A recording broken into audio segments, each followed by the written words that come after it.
that results are final at the polling station. At least that has become a chorus, isn't it? That result. And it took a Supreme Court to remind somebody like Chebukati that you cannot come here and tell us that you relied on Form 34B from the constituency. And if there were error in 34A, they were corrected with 34B. No, 34A is final. The results from the polling stations are final. So those are the two limbs of minor KIA.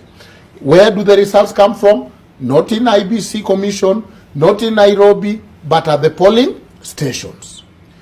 And in that context is where now the court directs itself and tell the chair that you cannot just shoot from the hip and bring your own results.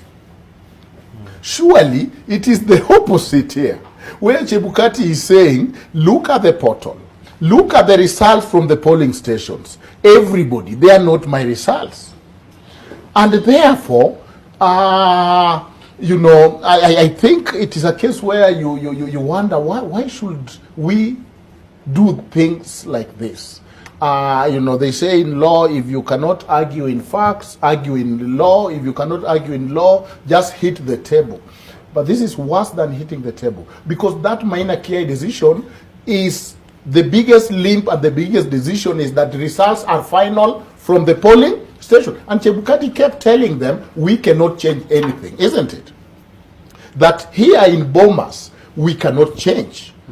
Unless just note the error, go to Supreme Court. Why? Because the results were final from the polling stations. So they are not Chebukati's results. They are not the chair's results. They are the people result. That is what minor KIA contribution is. And in dictum is not even part of the ruling. In the court trying to be flowery and show, they now describe how the chair behaved, who did not take into consideration the result from the polling station. And they are saying you became a lone ranger and a master in minor KIA.